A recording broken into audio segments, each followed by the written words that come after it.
अच्छा, आज हमने जो टॉपिक कवर करना है वो है, हम लास्ट टाइम हमने शुरू किया था कि अगर नॉर्मली कंप्यूटर पाइथन के अंदर या प्रोग्रामिंग के अंदर जो भी कोड हम एग्जीक्यूट करते हैं वो लाइन वाइज चलता है। लाइक लाइन नंबर 1 एग्जीक्यूट होती है, फिर लाइन नंबर 2 एग्जीक्यूट होती है। ये नॉर्मल कंट्रोल हमारा इसी तरह चलता है ना। इस फ्लो को हमें अगर ब्रेक करना हो, इस फ्लो को अगर हमें तोड़ना है, तो इस नॉर्मल कंट्रोल को अगर हमने छेड़ना है तो हमने कंट्रोल पढ़ा था, उसकी मदद से क्या होता है कि कुछ लाइंस ऑफ कोड को हम फौरन एग्जीक्यूट नहीं करते सीक्वेंस में टॉप टू बॉटम, वो किसी और लाइन पे जाके एग्जीक्यूट होती है, उसके बाद फिर उसकी आउटपुट आती है। अच्छा, अब वो कितनी लाइनें जिसको हमने सीक्वेंस में से निकालना है, वो हमने बोला था कि उसको हम इंडेंट करते हैं, ऐसे ही है ना। लाइक अगर लाइन नंबर 4 को हमें इस नॉर्मल सीक्वेंस से निकालना है और उसके लिए वो कंट्रोल यूज़ करना है जिसको हम बाद में जब कॉल करें तब चले, अगर नहीं करते तो फिर ना वो लाइन चले। लेकिन जब कॉल करते हैं तो उसके अंदर लिखी हुई लाइनें भी टॉप टू बॉटम चलनी चाहिए। तो वो हमने कंट्रोल सीखा था, that is called def. Just like print something, हमने एक फंक्शन बना लिया और उसके अंदर हमने प्रिंट किया लाइन नंबर 4 को, फिर हमने प्रिंट किया लाइन नंबर 5 को। All good. तो ये हमारी कुछ लाइंस इस तरह से एग्जीक्यूट हो रही हैं। 3 लाइंस ऊपर हैं और फिर 2 लाइंस हमने उसको इंडेंट कर दिया, तो वो एक ब्लॉक में आ गया। अब वो ब्लॉक तब तक नहीं चलेगा जब तक मैं उसको चलाऊंगा नहीं, क्योंकि ये इस ब्लॉक की बाय डेफिनेशन ये मीनिंग है कि वो तब ही चलता है जब मैं उसको कॉल करता हूँ। इसकी ब्यूटी ये है कि अगर मैं इसको कॉल नहीं करता तो ये लाइनें कभी भी नहीं चलेंगी।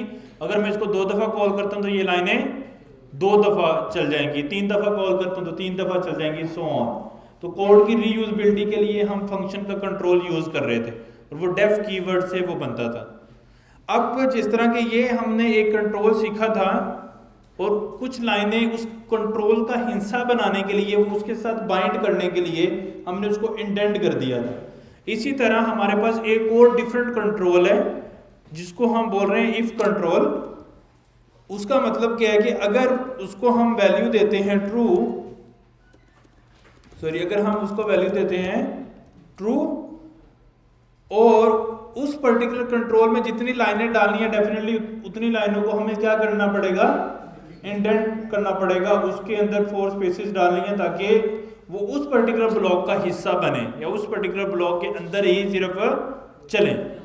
जब भी हम स्पेस देते हैं ना, उसके ऊपर हमें कंट्रोल डालना लाजमी होता है। अगर हम कंट्रोल के अलावा स्पेस देंगे तो वो कहेगा कि ये गलत है। गलत क्यों है? क्योंकि आपने स्पेस दी है। स्पेस तब देते हैं जब हमने एक ब्लॉक बनाना होता है। अब वो ब्लॉक का एक मीनिंग होता है और वो कौन सा ब्लॉक के ऊपर कौन सा कंट्रोल लगाया है ये उस पर डिपेंड करता है। अगर आपने डेफ वाला कंट्रोल लगाया है तो उसका मतलब है कि इसको चलाना ही नहीं है, तब चलाना है जब कॉल होगा।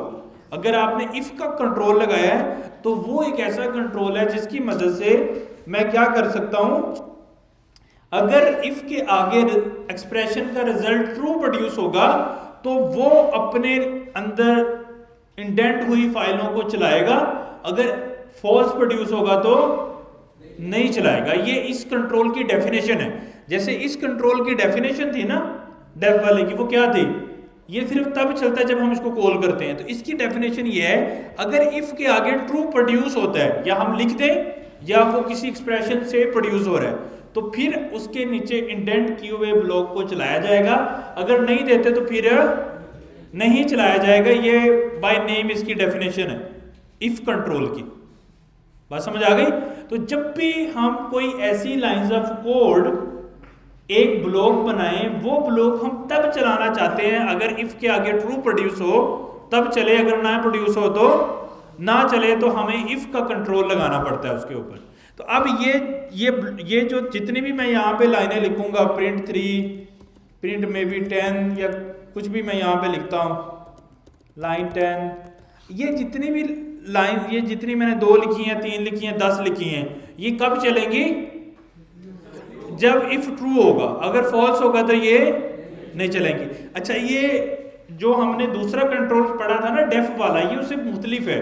डेफ में क्या होता है कि सिर्फ वो नॉर्मली चलती ही नहीं है, अगर कॉल करेंगे फिर चल जाती हैं। उसमें ये नहीं है कि ये लाइन तब चलेगी अगर ये होगा।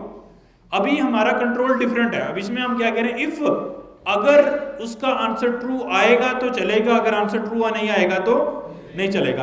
अब ये लाइनें, ये 2 लाइनें चलेंगी या नहीं? क्यों बोला? क्योंकि इफ के आगे क्या प्रोड्यूस हो रहा है?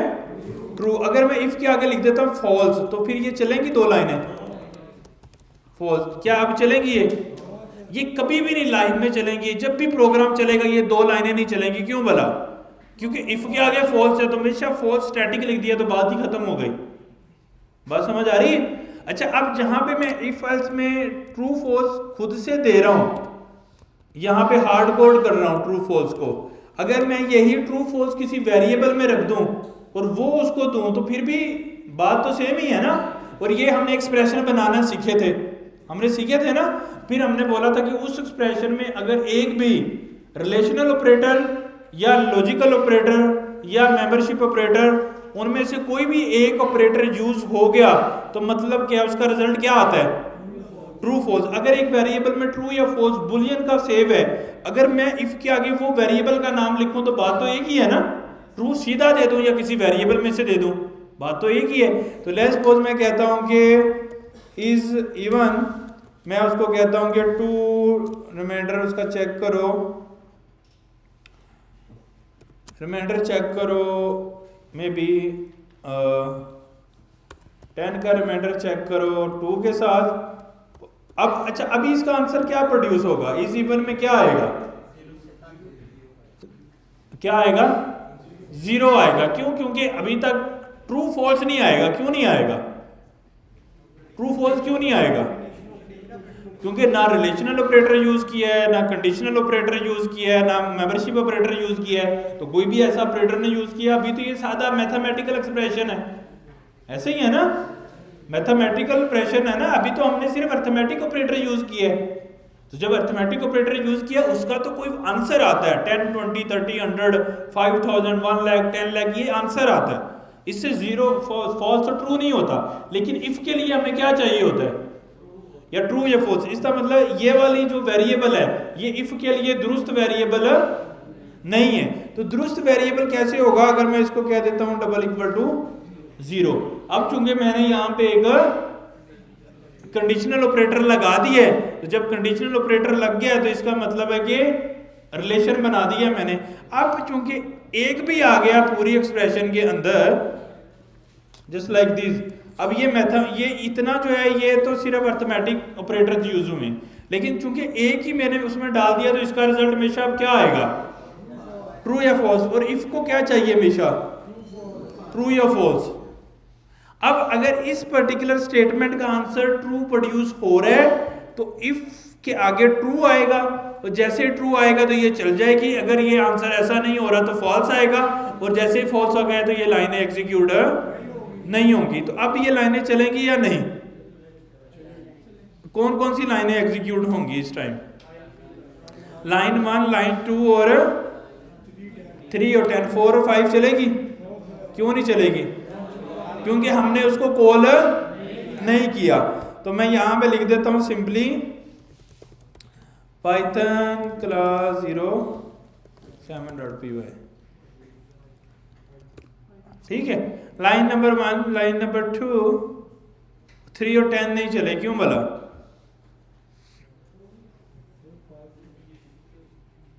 क्यों नहीं चले? फॉल्स हो रहा है। कैसे?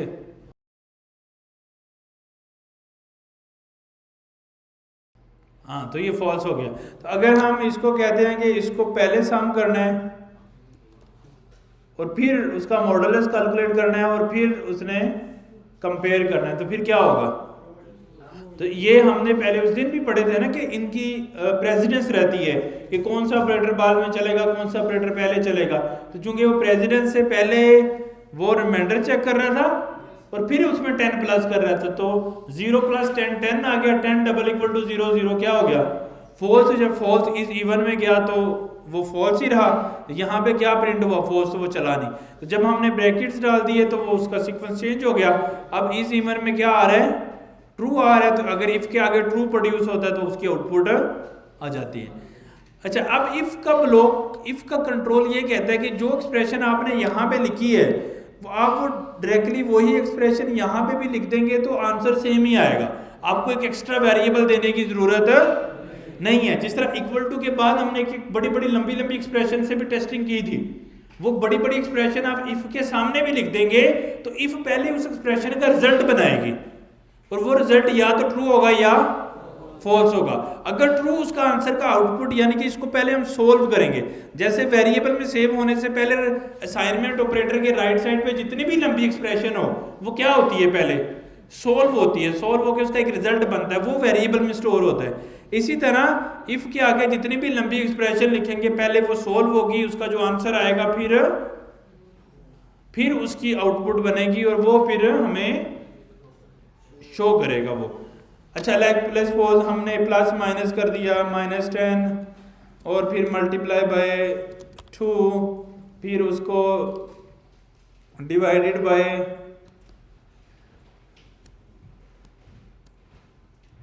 Divided by 2।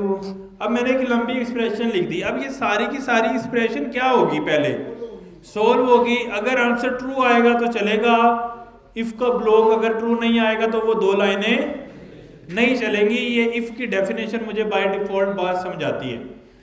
सही है, बात इतनी समझ आ गई। अब अगर इसका आंसर इवन आ रहा है तो स्टिल चलेगा, अगर हम कुछ भी यहाँ पे मिस्टेक करते हैं तो फिर वो एग्जीक्यूट नहीं होगा, क्योंकि आंसर क्या हो जाएगा फॉल्स प्रोड्यूस हो जाएगा। सही है। अच्छा, अब ये भी समझ आ गया कि इफ के आगे ही एक्सप्रेशन लिखते रहते थे कि वेरिएबल में लिखें। पहले हम ये काम वेरिएबल के थ्रू कर रहे थे, अब हम विदाउट वेरिएबल कर रहे हैं यही काम। सही है। अच्छा, उसके बाद हमने क्या करना है, हमने एक्सप्रेशन भी बना दी और हमने उसकी लाइंस को प्रिंट करके भी देख लिया। अब अगर मैं ये कहता हूं कि 2 equal double equal to 2 statement true है या फॉल्स है? ट्रू है, तो लाइनें 3 और 10 आ जाएंगी। अच्छा, अगर मैं कहता हूं कि अगर स्टेटमेंट 2 डबल इक्वल टू 3 ये फॉल्स है, अगर मैं कहता हूं कि मुझे कुछ दो लाइनें चलानी है लेकिन तब चलानी है अगर 2 इक्वल टू 2 हो तो कोई डिफरेंट लाइनें चलानी है, अगर 2 किसी और के इक्वल हो किसी भी नंबर के फिर डिफरेंट लाइनें चलानी है। अब हमारे पास ये ऑप्शन आ सकता है कि हम इधर नॉट इक्वल टू ट्राई कर लें या नॉट का ऑपरेटर लगा लें, या फिर हम क्या करें कि हम एल्स यूज कर लें। तो हम क्या कहते हैं कि एल्स इक्वल टू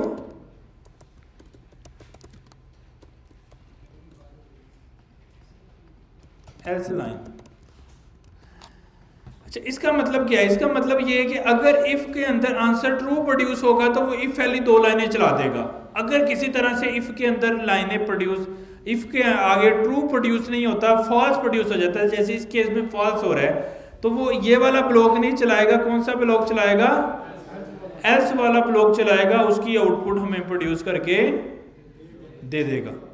सही है। तो अब अगर हम इसको रन करते हैं तो एल्स वाली लाइन चलेगी, इफ वाली लाइनें चलेंगी नहीं।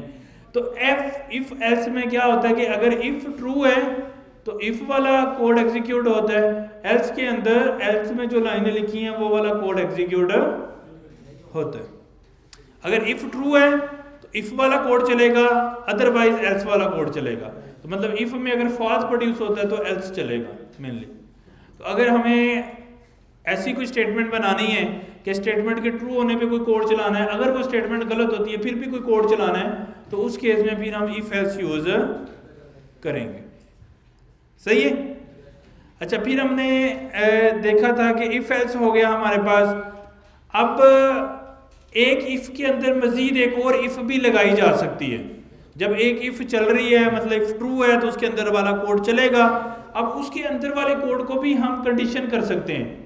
तो उसके लिए हमने बोला था कि अगर हम उसके अंदर लिखे वाले कोड को फिर कंडीशन करते हैं किसी भी बेस पे, लाइक मैं कहता हूँ 5 = 2 और मैं उसको कहता हूँ कि प्रिंट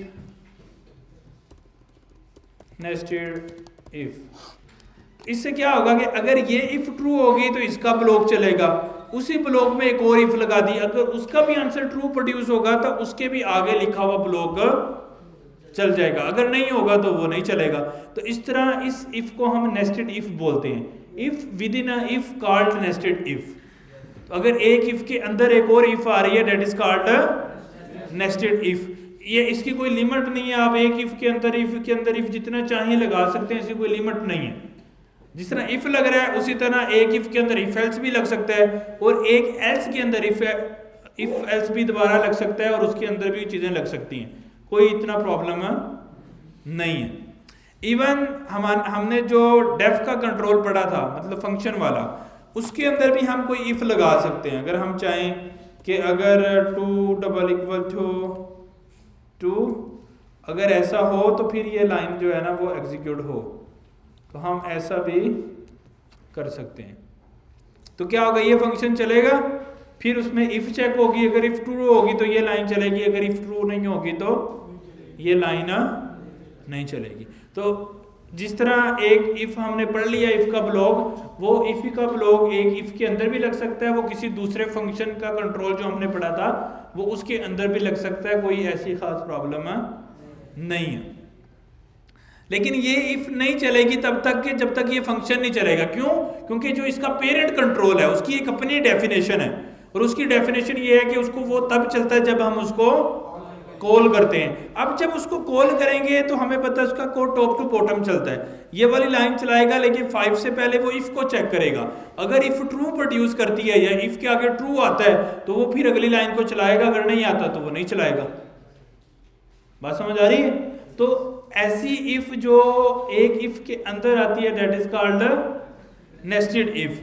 अच्छा, अगर हमें एक इफ के अंदर इफ नहीं लगानी लेकिन रूट लेवल पे एक से ज्यादा इफ्स लगानी है, जैसे हमने ग्रेड वाला प्रोग्राम किया था या हम वीक डेज वाला प्रोग्राम करते हैं, तो ऐसी इसको ये हमें हमारे पास आती है इफ एल इफ। उसमें हम एक और कंडीशन बनाते हैं कि 5 = 5 और उसके बाद हम लगाते हैं एल इफ का मतलब है एल्स इफ। सही है?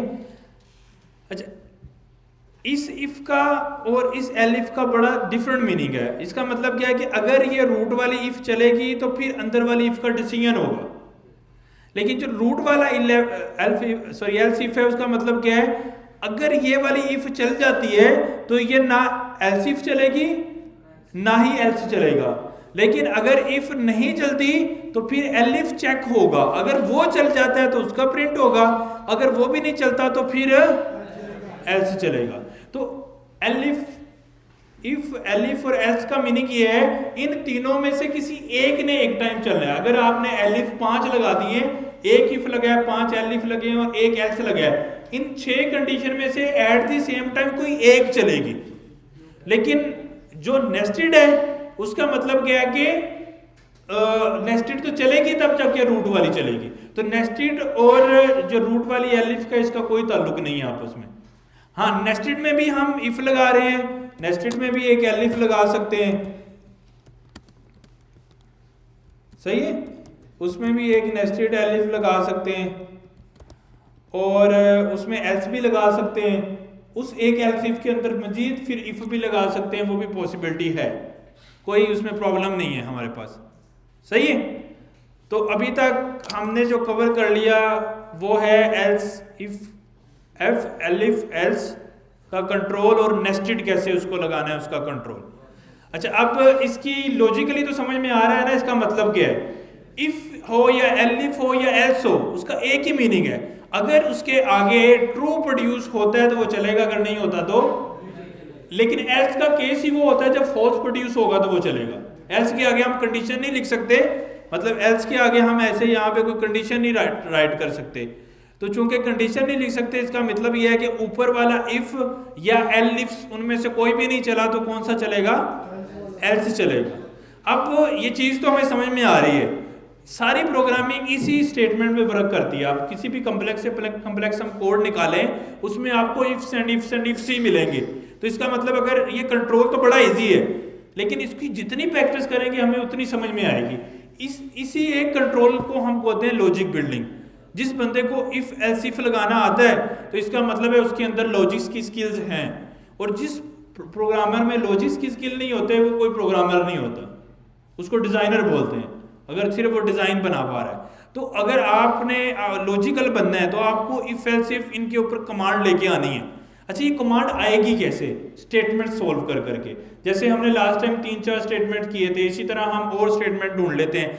जब एक प्रॉब्लम मेरे सामने आएगी मैं उसके बारे में सोचूंगा, फिर इफ एलिफ या एल्स लगाने का डिसीजन लूंगा कि कौन सा लगाना है, और फिर सोल्व करके उसका आउटपुट स्क्रीन पे प्रिंट करूंगा, फिर यूजर से कोई इनपुट लेके उस पर कोई क्वेश्चन आंसर करूंगा। तो उससे जो मेरे अंदर एबिलिटी पैदा होगी उसको मैं बोलता हूँ लॉजिक बिल्डिंग या प्रॉब्लम सॉल्विंग। अच्छा, ये पहले दिन नहीं आएगी, इसको सीखना एक स्किल है। तो हम ये जो प्रोग्रामिंग सीख रहे हैं एक्चुअली हम लॉजिक बिल्डिंग सीखना चाह रहे हैं। अगर ये हमारे अंदर आएंगी फिर ही हम एआई कर सकते हैं, फिर ही हम बाकी की फ्यूचर की फील्ड्स कर सकते हैं। तो इस पे हमें जोर लगाना है।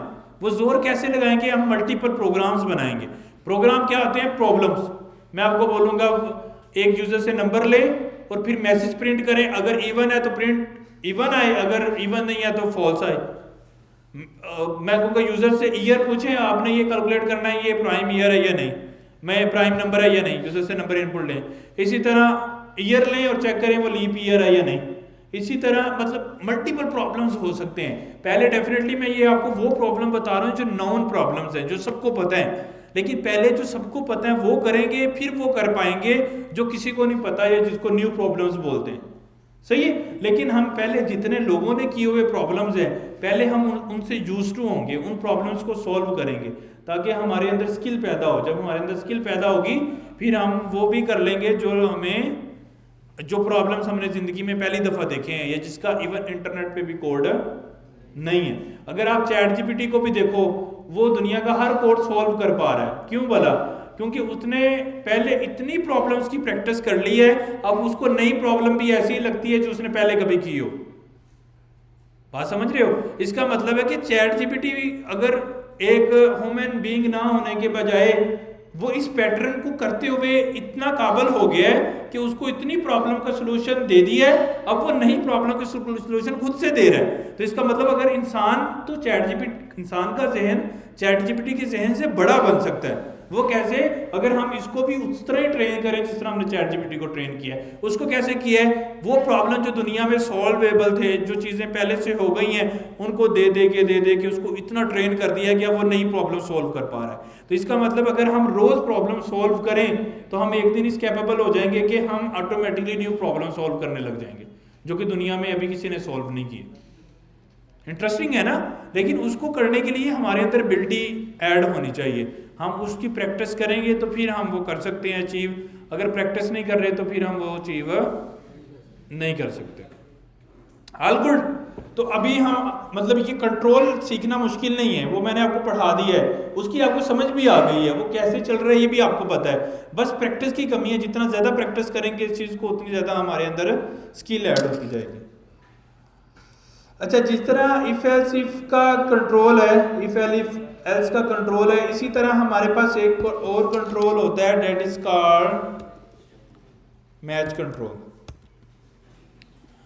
अच्छा, इसका मीनिंग क्या होता है कि हम कोई इसको नंबर देते हैं, कोई वैल्यू देते हैं या कोई नंबर देते हैं, कोई चीज़ ऐसी देते हैं, वो नंबर हमारा मैच होता है। जस्ट लाइक हम कहते हैं कि मैं इसको वीक डेज दूंगा और मे बी मैं इसको वीक नंबर दूंगा 0, 1, 2, 3, 7 और ये मुझे उसका डे प्रिंट करके दे। तो अब मैं इसको नंबर देना चाह रहा हूँ, वो मुझे नंबर ये मैच करेगा किसी दूसरी चीज के साथ। इफ एल्स के अंदर क्या होता है? कंपैरिजन हो रहा होता है। ये मैच है। मैच मतलब किसी चीज को एक दूसरे से मैच करना है। इफ के अंदर कैलकुलेशंस हो रही होती हैं। कि पहले हम कोई चीज़ कैलकुलेट करते हैं, उसकी जो आउटपुट आती है, फिर उसके ऊपर ट्रू फॉल्स प्रोड्यूस होता है, फिर चीज़ें चलती हैं। यहाँ पे ऐसा नहीं है, यहाँ पे मैचिंग है, यहाँ पे कंपैरिजन ऑपरेटर खुद से बाय डिफॉल्ट चल रहा होता है। वो कैसे चलता है वो हमें देखना है। हम वह बनाते हैं एक वेरिएबल 10 में भी 5 और हम कहते हैं मैच n, सही है, और हम इसको देते हैं केसेस। अच्छा, मैं कहता हूं कि अगर केस है 1 तो आपने मे बी 0 से शुरू करते हैं, वीकडे 0 से शुरू होते हैं या 1 से शुरू होते हैं? 1 से शुरू होते हैं। तो 1 है तो हम उसको क्या बोलेंगे, मंडे या संडे? मंडे। अच्छा, केस 2 उसको हम बोल देते हैं ट्यूसडे। केस 3, अच्छा अब एक्चुअली मैं आपको इसके इक्विवेलेंट कोड लिख के देता हूँ इफ एलिफ का। हमारा गोल ये है कि हमारे पास एक नंबर है, अगर वो नंबर 2 हम देते हैं तो हम चाहते हैं कि ट्यूसडे प्रिंट हो। हम क्या चाहते हैं? ट्यूसडे प्रिंट हो। अगर हम 2 देते हैं तो हम चाहते हैं कि ट्यूसडे, अगर 3 देते हैं तो वेडनेसडे, इसी तरह सो ऑन हमारा जो है ना वो कोड प्रिंट हो।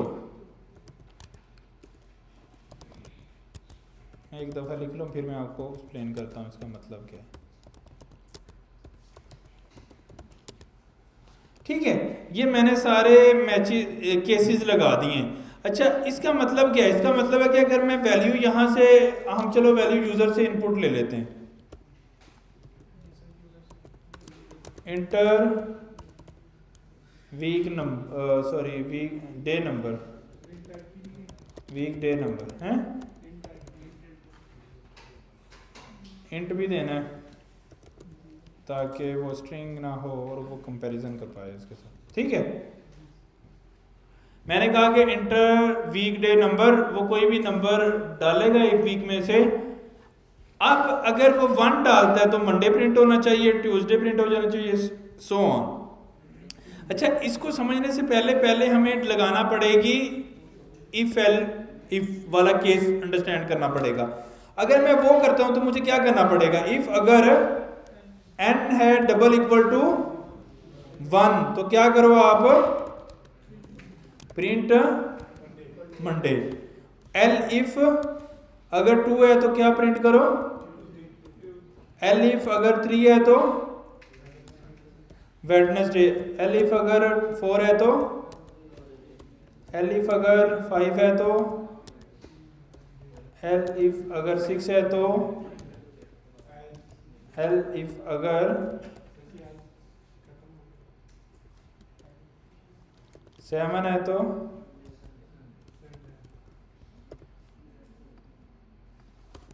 संडे। ठीक है।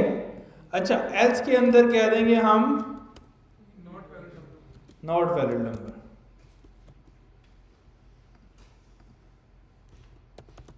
Not a valid number. अच्छा, अब आप इसको देखो, हमने क्या किया? हमने इफ लगाया और बीच में comparison operator equal to operator लगाया। अच्छा, यही काम मुझे मैच करके दे रहा है, लेकिन मुझे उसके अंदर इक्वल टू के ऑपरेटर नहीं लगाना पड़ रहा। मैं कह रहा हूं कि मैं तुम्हें एक वैल्यू दूंगा, तुम मैच करो। मैचिंग क्या होती है? तुम देखो वो दो चीजें आपस में बराबर हैं या नहीं। अगर बराबर हैं तो केस चला दो, अगर नहीं बराबर तो नहीं केस चलाओ। तो सिंपली हम ये कह रहे हैं कि जब भी आप इक्वल टू लगा रहे हो तो अगर मैच इक्वल टू है तो वो कंपैरिजन ऑपरेटर लगा दो, अगर नहीं है तो नहीं लगाओ। सही है? समझ आ गया इतना? ये मैच का क्या मीनिंग है? अच्छा, इसको हम चला लेते हैं पहले और फिर देखते हैं कि इसका रिजल्ट क्या है। मैं वो कह रहे हैं इंटर वीकडे नंबर, मैं बोलता हूं 5, तो वो दोनों मुझे सेम ही आंसर दे रहे हैं, फ्राइडे। लेकिन अगर आप लोग देखो तो कौन सा चीज ज्यादा मीनिंगफुल है? ये वाली ज्यादा मीनिंगफुल है या मैच वाली? मैच वाली। जब भी कंपैरिजन सिर्फ आपने दो चीजों का करना है ना, तो वहां पे मैच ज्यादा बेटर परफॉर्म करेगा as compare to else if else. बात समझ आ रही है? वो क्यों? क्योंकि उसने मैचिंग करनी है। तो जो इक्वल टू हमने लगाना था वो इक्वल टू खुद से लगा लेगा, हमें लगा के देने की जरूरत नहीं है। तो हम एक चीज उसको देंगे, वो उसका उसकी आउटपुट वो खुद ही बना लेगा। अच्छा, ये अब चलता कैसे है? ये तो हमने आगे सीख लिया था ना, ये कैसे चलता है, लेकिन ये चीज कैसे एग्जीक्यूट होती है, ये वाले, इसको हमें सीखना है। इसको सीखने के लिए डेफिनेटली सबसे पहले मैच एन, हमने मैच के आगे इसको कोई नंबर देना है या कोई स्ट्रिंग देनी है। अच्छा, ये फिर इसके आगे इसका एक ब्लॉक बन गया, कॉलन से ब्लॉक शुरू हो जाता है। अच्छा, हमने सब में इसके अंदर जितना कोड लिखा हमने स्पेसेस डाली हैं, क्यों? क्योंकि वो मैच एक कंट्रोल है। अब कंट्रोल के आगे उसका ब्लॉक बनाना है, तो ब्लॉक बनाने के लिए सारी चीज़ों कोडों को, सारे कोड को इंडेंट कर देना है। तो मैंने जितने केसेस इसमें लगाए हैं सब इंडेंट कर दिए। अब पहले केस को लगाने के लिए मैंने बोला केस 1 कोलन, तो अब फिर मैंने चूंकि कोलन लगाया फिर एक ब्लॉक बनाना पड़ेगा, तो फिर मैंने जो प्रिंट लगाया उसको फिर मैंने इंडेंट कर दिया। तो एक्चुअली यहाँ पे 2 ब्लॉक बन गए, एक रूट वाला मैच का ब्लॉक और हर एक केस का अपना सेपरेट ब्लॉक। सही है? अच्छा, इसका क्या मतलब है कि अगर n में वैल्यू 1 आती है तो वो इसके साथ मैच कर जाएगी, जैसे इससे मैच करेगी तो ये प्रिंट हो जाएगा। अगर n में वैल्यू 2 आती है वो इसके साथ मैच कर जाएगी, 3 आती है, सो ऑन। इस तरह हम जितने चाहें केसेस बना सकते हैं। बात समझ आ गई? अच्छा, मैच और इफ एल्स में फर्क पता समझ में आ गया? यहाँ पे हमें डबल इक्वल टू खुद से लगाना पड़ रहा है, लेकिन ये डबल इक्वल टू खुद से मैनेज करता है मैच, हमें लगाने की जरूरत नहीं पड़ती। बात समझ आ गई? अच्छा, इसी तरह जिस तरह हमने नंबर के साथ खेले हैं, इसी तरह हम इसके उसके साथ भी खेल सकते हैं। क्या लेंगे, वीक नंबर के जैसे जिस तरह खेले इसी तरह हम वीक डे के साथ खेल सकते हैं। अगर वीक डे आए तो मुझे वीक नंबर उसका प्रिंट करना है, तो हम क्या कहेंगे, डे इनपुट ले लेंगे और इनपुट मैं करूँगा इंटर वीक डे। अब मैच करूँगा डे के साथ और क्या कहूँगा मैं उसको, केस अगर हो मंडे तो क्या वैल्यू प्रिंट कर दो, 1। अब अगर केस हो ट्यूसडे तो क्या वैल्यू प्रिंट कर दो, प्रिंट 2। तो इस तरह इसका मतलब है कि अगर मैंने इसी की इफ एल्स इफ बनानी हो तो क्या बनाऊंगा, इफ एल्स इफ बनाना तो क्या बनाऊंगा, इफ अगर day double equal to Monday. तो मतलब जो हम कंपैरिजन खुद से कर रहे थे, ये कंपैरिजन वो बिल्ट इन कर रहा है थ्रू केसेस। तो ये मैचिंग, ये कंपैरिजन खुद से मैनेज कर लेता है, हमें उसको करने की जरूरत नहीं पड़ती है। सही हो गया? तो मैच की भी समझ आ गई आपको, और जो है वो ऊपर इफ एल इफ की भी समझ आ गई।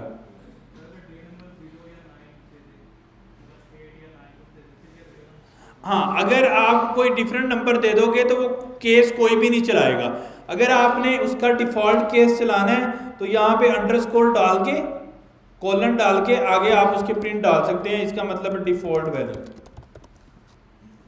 तो इसका मतलब है कि कोई भी केस नहीं चला तो एंड वाला ये वाला केस चलेगा। All good? तो हमने क्या कर लिया, केसेस बना लिए और हमने इफ एल इफ भी सीख लिया। अब क्वेश्चन ये आता है कि अगर इफ एल इफ ये काम कर सकता था तो मैच क्यों बनाया गया? क्वेश्चन आता है ना ये माइंड में कि अगर वो कर सकता था तो ये क्यों, हालांकि काम तो एग्जैक्ट सेम ही कर रहा है। इसका आंसर ये है कि जो कंपैरिजन है ना, कंपैरिजन, दो चीजों का कंपैरिजन, वो कंपैरिजन हम यहाँ पे डबल इक्वल टू लगा के कर रहे हैं, खुद से मैनुअल कर रहे हैं ना, डबल इक्वल टू लगा के कंपैरिजन कर रहे हैं किसी दो चीजों का। यहाँ पे हम कंपैरिजन नहीं कर रहे, मैचिंग कर रहे हैं। तो इसका मतलब है कि जो कंपैरिजन की लॉजिक है वो मैंने नहीं लिखी, किसने लिखी है? पाइथन ने। तो जो पाइथन ने बिहाइंड द सीन मुझे कंपैरिजन की लॉजिक लिख के दी है ना, वो फास्टर है देन डबल इक्वल टू। उसने उसको बिट लेवल पे किया, उसने डबल इक्वल टू की तरह नहीं किया बैकग्राउंड में, उसने उसकी कंपैरिजन बिट लेवल पे की है, मोर डीपर लेवल पे की है। तो match is faster in comparison than if elif. तो ये एक सॉलिड रीजन है कि मैच क्यों बनाया गया, क्योंकि मैच की लॉजिक किसने लिखी है?